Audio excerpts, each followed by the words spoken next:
네, 오늘 수요일은요, 인더스트리 클럽 시간입니다. 저희 산업에 대한 이야기 함께 펼쳐볼 텐데, 오늘 함께 해주실 분, 신영증권의 엄경화 연구원님 모셨습니다. 연구원님 안녕하세요. 안녕하세요. 네, 그러면 오늘은 연구원님과 함께 어떤 이야기를 나눠볼지 오늘의 주제부터 보겠습니다. 네, 해운 홍해의 반사 효과는 끝난 것일까요? 그리고 조선의 넉넉한 수주 잔고까지 오늘 해운과 조선 섹터에 대한 분석들 함께 드리겠습니다. 네, 먼저 해운부터 볼게요. 최근에 국제 운임지수 많이 올랐다 이런 이야기들이 좀 나오고 있는데 운임지수 동향부터 함께 살펴주시죠.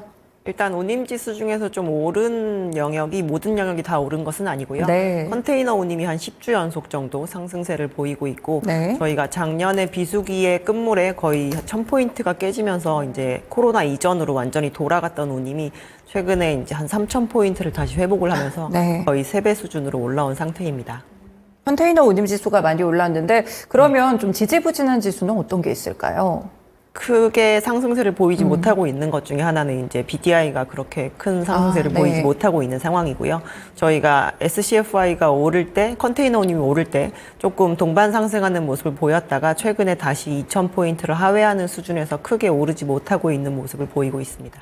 보통 운임지수 얘기를 하면 항상 벌크선 운임지수 그리고 이제 말씀 주신 컨테이너선 운임지수 이렇게 두 가지를 좀 많이 보는 것 같은데 저희가 해운주들과 연결을 시켜봤을 때는 어떤 지수를 좀 보고 어떤 의미를 갖고 있는 건가요? 저희가 벌크선들 같은 경우는 주로 원자재를 수송을 하기 때문에 네. 그리고 저희가 발표되는 빈도가 굉장히 짧습니다. 매일매일 발표가 되거든요. 네. 그래서 전 세계 경기의 바로미터로 보는 지수가 일반적으로는 BDI이고 네. 이제 우리나라에 상장되어 있는 회사로 쳤을 때는 페노션과 대한해운이 해당 선박을 주력으로 주로 운송하는 업체라고 보시면 될 것 같고요. 네. 이제 컨테이너 같은 경우는 완성품을 주로 수송을 하기 때문에 약간은 소비 경기와 주로 많이 연관되어 있다라고 얘기를 하고 있고 네. 우리나라에 상장된 업체로는 이제 HMM 같은 그런 업체들이 좀 주력으로 컨테이너 선박을 운영하고 있습니다. 그럼 최근에 컨테이너 운임지수가 이렇게 3000포인트 이상으로 올라가게 된 배경에는 어떤 게 있을까요? 저희가 전기선으로 주로 운송을 하게 되는데 이제 제 시간에 잘 맞춰서 배달하는 게 굉장히 중요한 그런 포인트가 있거든요. 컨테이너 네. 쪽 같은 경우는.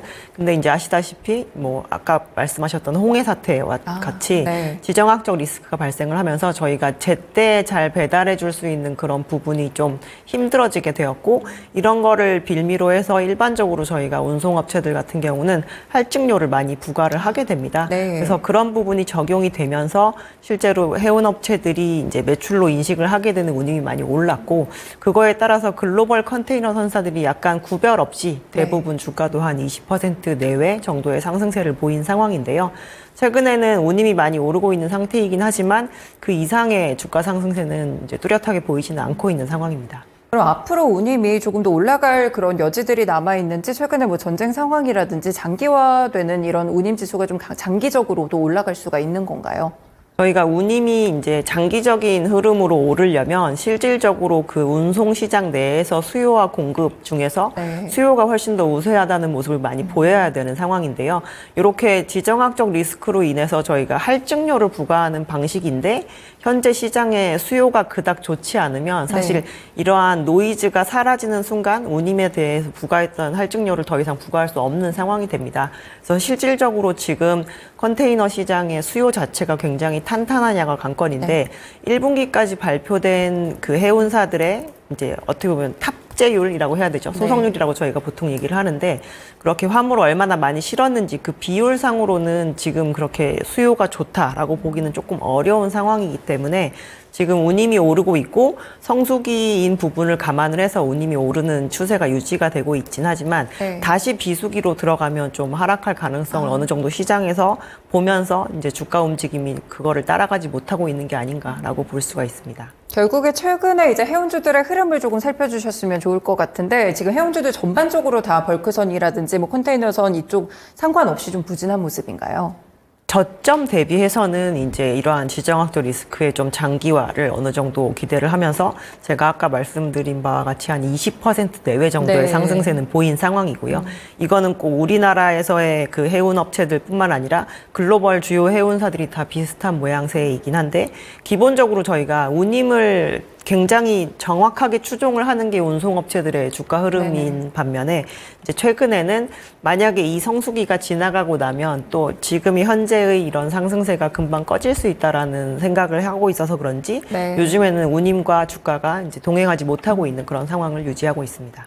네, 운임이랑 주가가 좀 일치하지 않아서 약간의 궁금증이 있으셨을 것 같은데 이런 이유다라고 설명을 또 주신 것 같습니다. 그러면 종목별로 조금 더 자세하게 볼게요. 최근에 HMM의 경우에는 아무래도 운임지수 이런 부분들도 있겠지만 결국에는 매각 이슈도 좀 포인트가 되는 것 같아요. 네네. 재매각을 추진한다고 하는 그런 보도들이 어제쯤 나왔었는데 이 매각 상황에 대해서는 어떻게 평가하시나요? 저희가 왜 처음으로 시도했던 매각이 진행이 안 됐는지에 대해서 조금 생각을 해봐야 될 것 같고요. 네. 원하던 이제 매수자가 저희가 완벽하게 독립된 경영권을 확보할 수 있을 것인가 이거에 대해서도 이제 이견을 제시를 했었고 네. 저희가 이제 기존의 채권단이 가지고 있는 지분들의 이제 주식 전환 이거를 좀 미뤄 달라라는 요청도 실제로 있었는데요. 네. 이 부분에서 저희가 결국엔 합의를 하지 못해서 이제 이 매각이 이루어지지 않았기 때문에 이 남아 있는 전환사채들의 주식 전환이 다 이루어지고 난 이후에 사실 진행을 하는 것이 훨씬 더 안정적으로 매각을 진행할 수 있지 않을까 싶습니다. 지금 저희 남아있는 자녀 CB들 같은 경우 만약에 주식으로 전환이 된다라고 한다면 주식수가 한 3억 주 정도 더 늘어나게 될 네네. 예정이고요. 현재 상장되어 있는 주식수는 7억 주 정도 됩니다. 그래서 올해 남아있는 기간 동안 2회 그리고 내년까지 해서 1회까지 막 다 전환이 이루어져야 저희가 이제 앞으로 이제 채권단이 보유할 수 있는 추가 지분이 있는지 없는지에 대한 노이즈가 일단 없어질 예정이기 때문에 저희가 봤을 때 이제 조기에 또 재매각을 시도한다라고 보도를 하는 부분은 네. 언론 쪽의 생각인 것 같고요. 저희는 이게 쉽지는 않을 것이다라고 보고 있는 상황입니다. 지금 가격적인 측면에서도 사실 할인그룹이 처음에 이제 인수를 하려고 했다가 약간 네. 좀 뒤로 물러서기도 했었는데 이 가격적으로는 좀 비싸지 않은가요, HMM이? 지금 HMM의 현재 밸류에이션 수준은 글로벌 컨테이너 선사들이 받고 있는 평균 밸류에이션에 많이 일치되어 있는 상황인데요. 네. 지금 현재 전환되어 있는 주식수를 기준으로 그렇게 되어 있습니다. 그래서 이제 주식수가 더 늘어나게 된다라고 한다면 지금은 저희가 글로벌 피어 대비해서 약간 비싼 상황이다라고 볼 수 있는 상태겠죠. 네, 운임이 올라가거나 이런 부분들은 매각에 영향을 주진 않나요? 운임이 올라가게 되면 회사가 창출할 수 있는 영업 가치는 당연히 올라가기 때문에 저희가 높게 생각할 수 있는 부분이지만 지금 전체 컨테이너 시장의 밸류에이션의 평균과도 잘 일치하느냐가 좀 중요할 것 같고요. 네. 지금 저희가 운임이 올라가고 있지만 전 세계 컨테이너 선사들의 주가가 못 올라간다라는 건 지금 기업 가치의 이 영속성에 대해서 어느 정도 조금 업황을 좀 불안하게 보는 부분도 있다라고 생각을 해야 되기 때문에 운임이 이제 올라가는데 이게 추세적으로 계속 올라갈 만한 요인이다라고 한다라고 하면 저희가 매각을 하는 가격에 대해서 다시 생각해 봐야 되는 부분이겠지만 이렇게 이제 일회성인 노이즈 상황이라고 한다면 이제 전체 펀더멘털에는 크게 영향을 주지 않을 것으로 보고 있습니다. 네, 알겠습니다. 먼저 HMM에 대한 매각 상황까지 함께 좀 체크를 드렸고요. 두 번째로는 이제 얼마 전에 나왔던 대한해운이 VLCC 내척을 매각을 결정했다라는 그런 소식이 있었습니다. 아무래도 뭐 현금 흐름이 좀 좋아진다 이런 이야기들도 나왔던 것 같은데 어떤 영향을 받을 수가 있을까요? 저희가 국내에 있는 해운사들이 자산 투자를 해서 팔았던 단일 매각건으로는 상당히 좋은 성과에 해당이 됐었는데요. 네. 실질적으로 그 부분이 회사에 이제 주가에 영향을 주는 부분은 굉장히 짧았습니다. 하루 정도 영향을 줬던 것으로 저희가 기억을 하고 있고요. 네. 앞으로도 계속 영업 행위를 하기 위해서 이제 이거를 다시 선박의 운송 기재에다가 재투자하느냐 마느냐 이것도 어떻게 보면 조금 중요할 것으로 보이고 있고 이거는 그냥 단발적인 자산 투자에 대한 이제 좋은 결과로 남았다로 끝나는 거면 그냥 일회성 이벤트로 생각을 하셔야 될 것 같고요. 네. 지금 이 회사의 영업 상황은 사실 제일 많이 운영을 하고 있는 벌크 시황이 어떠냐 이게 오히려 더 영향을 많이 줄 것으로 보고 있는 상황인지라 제가 아까 말씀드렸다시피 BDI는 요즘 좀 지지부진한 상황이거든요. 2,000포인트대 조금 하회하는 수준에서 그래서 요즘에는 그 매각건은 그냥 어쨌든 지나간 이벤트라고 봐야 되는 상태이고 펀더멘탈은 좀 조용한 상황이다라고 보시면 될 것 같습니다. 네, 성공적인 매각이기는 했지만 일단은 벌크선 시황이 훨씬 더 중요하다라는 이야기로 함께 요약을 해보겠습니다. 네, 이렇게 해운주들 함께 살펴드렸고요. 다음으로는 조선 섹터도 함께 볼게요. 또 오랜만에 오늘 주가가 눈에 띄게 좋은 모습들이 나타나고 있어가지고 현재 조선사들은 아무래도 수주 상황이라든지 이런 게 뉴스에 또 영향을 많이 주더라고요. 수주 상황이 괜찮은 건가요?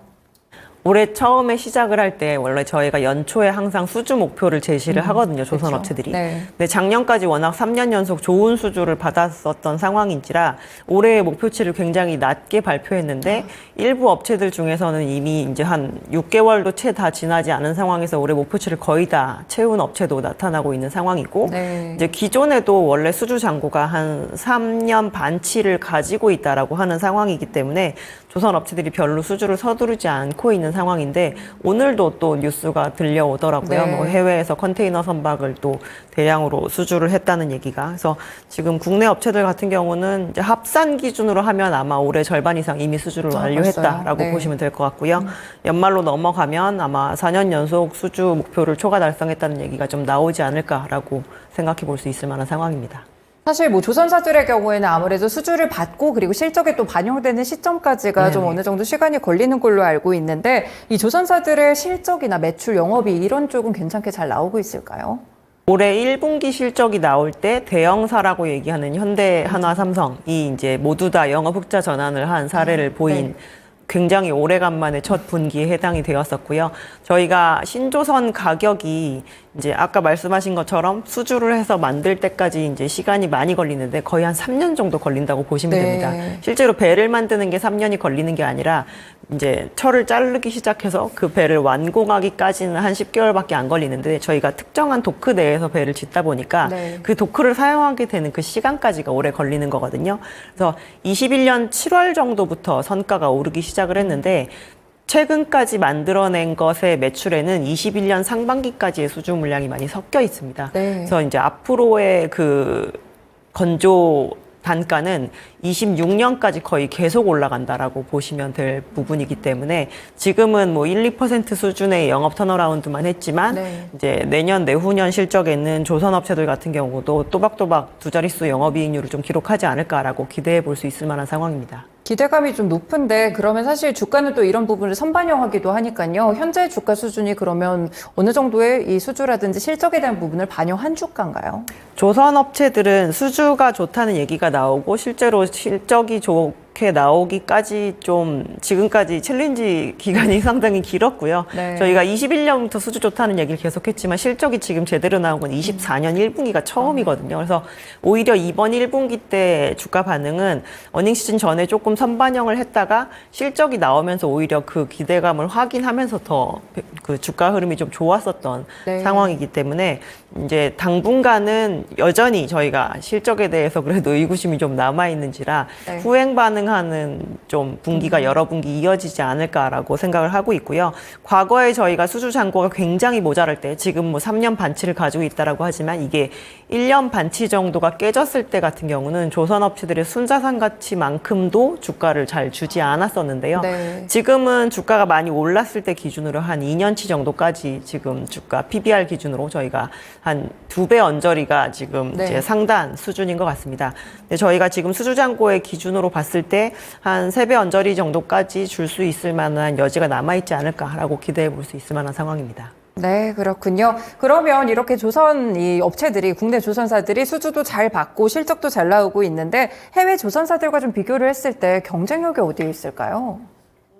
업체들의 경쟁력은 일단은 이제 기술력이라고 봐야 네. 되는 상태이고요. 특히나 조선 업체들이 이제 작년부터 시작을 한 탄소 저감 규제가 굉장히 강화가 되면서 이제 이거에 맞는 배를 만들어 달라라고 하는 기술력을 다 맞춰주기도 하고 그리고 제때 정시에 배달해주는 그러니까 만들어서 제때 인도해주는 그 능력치 이 두 가지가 가장 큰 차별점이라고 볼 수가 있을 만한 상황입니다. 네, 그렇군요. 이렇게 조선주들이 또 경쟁력도 잘 가지고 수주도 잘 받고 있는데 그러면 결국 낙수 효과도 좀 기대해 볼 수 있지 않을까? 조선 기자재 업체들에 대한 시각은 어떠세요? 조선 기자재 업체들이 오히려 선가가 올라간 완성 선박에 들어가는 그 부품을 먼저 납품을 하기 때문에 네. 실질적으로 실적 턴어라운드 속도는 훨씬 더 빠르다고 보시면 될 것 같고요. 네. 과거에 조선 업체들도 많은 구조조정 과정이 있었지만 조선 기자재 업체들이 훨씬 더 구조조정 폭이 심한 상황이라 요즘에는 국내 조선 업체들의 그 건조 물량이 늘어나는 거에 대한 수혜도 보고 네. 해외에 있는, 그러니까 대표적으로 중국에 있는 조선 업체들이 더 많은 배를 짓는 거에 따른 그런 부품 수출 물량도 이제 매출로 잡히고 있는 것이 저희가 감지가 되거든요. 그래서 기자재 업체들로의 낙수 효과가 훨씬 더 큰 상태다라고 보시는 게 맞을 것 같습니다. 기자재도 굉장히 여러 섹터들이 있잖아요. 어떤 쪽으로 좀 주목을 해보면 좋을까요? 저희가 배를 만들었을 때 반드시 필요한 필수 기자재 위주로 보시는 게 가장 좋다라고 생각을 할 수가 있고요. 네. 특전 선박에만 들어가는 그러한 부품들보다는 이제 무조건 들어가야 되는, 대표적으로 이제 배를 만들면 당연히 엔진이 만들어져야 되기 그렇죠. 때문에 엔진에 대한 부분을 이제 많이 매출해서 반영을 하는 그 기자재 업체들이 좋을 것으로 보고 있고요. 국내에 상장되어 있는 엔진 업체로는 이제 그 하나그룹에 인수된 하나 엔진도 있고 곧 현대그룹에 편입되게 될 STX 중공업도 있습니다. 네, 이렇게 또 필수 기자재 위주로 보면 좋겠다 이런 이야기들까지 함께 좀 들어봤습니다. 이 조선 쪽에서의 약간 좀 수익성이 좋은 선박이 있다고 들었는데 이게 LNG선인가요? 이쪽으로도 수주가 좀 늘고 있을까요? LNG 선박 같은 경우는 사실 21년에서 22년 사이에 이미 굉장히 대량, 역사적으로 가장 네. 높았던 발주가 나왔던지라 저희가 그때만큼으로 지금 다시 올라가고 있지는 않은 상황이지만 작년에도 연간으로 한 60척 정도의 LNG 캐리어가 발주가 됐고 이미 올해 6개월 사이에 벌써 50척대 후반 정도의 발주가 이루어진 상황입니다. 그래서 네. 올해도 별로 기대하지 않았는데 생각보다 그 친환경 선박에 해당하는 LNG 선박이 발주가 계속 연이어 이어지고 있는 상태다라고 보시면 될 것 같습니다. 네, 이렇게 조선 섹터까지 저희가 함께 파헤쳐 봤는데요. 그러면 토픽 종목 들을 수 있겠죠? 또 해운이나 조선 가운데서 연구원님이 보신 토픽 종목 어떤 게 있을까요?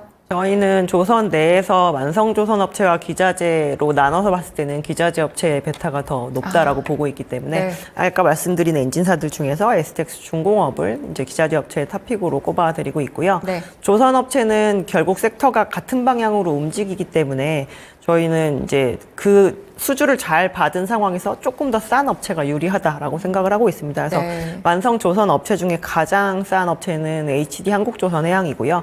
그리고 요즘에 이제 수주 업황이 좋아서 저희가 세컨티어로 좀 말씀드리는 업체는 HD 현대미포를 좀 보시면 될 것 같고 운송업종에 대해서는 저희가 생각보다 그렇게 긍정적인 뷰를 가지고 있지 네. 않은 상황인데 상대적으로 운임을 조금 잘 방어할 수 있는 업체를 굳이 하나 꼽아야 된다라고 한다면 현대글로비스가 좀 낫다. 나머지에 대해서는 조금 부정적인 의견이다라고 생각하시면 될 것 같습니다. 네, 운송 섹터 전반에 대해서는 약간 보수적인 의견을 주시지만 그래도 조선 기자재나 완성 조선 같은 이 종목 가운데서 몇 가지 꼽아주셨으니까요. 함께 참고해 보시면 좋을 것 같습니다. 네, 연구원님 오늘 말씀 여기까지 듣겠습니다. 고맙습니다. 감사합니다.